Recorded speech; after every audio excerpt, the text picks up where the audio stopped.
Today is the deadline for Milwaukee Police Chief Alfonso Morales to give an explanation on why tear gas and pepper spray were used during some Black Lives Matter protests back in June. It's one of the 11 directives ordered by the Fire and Police Commission. Otherwise, he could be punished or even fired. Now, the chief spoke out today during an event, and our Lauren Linder is here with more on what he had to say. Lauren?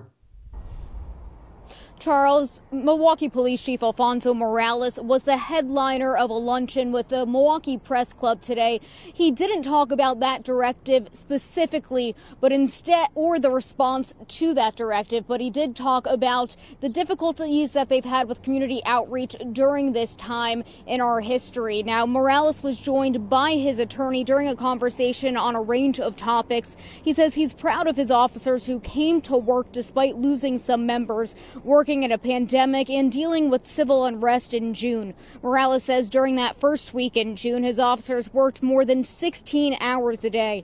According to Morales, these challenges also set back some progress made in police reform over the decades.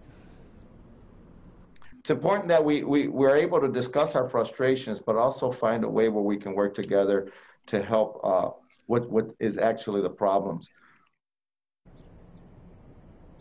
Now, Morales also talked about where things stand with security for the Democratic National Convention after losing the help of more than 100 law enforcement agencies over that first directive. I'll have more details on that coming up new at 5. For now, reporting live outside the Police Administration Building, Lauren Linder, TMJ4 News.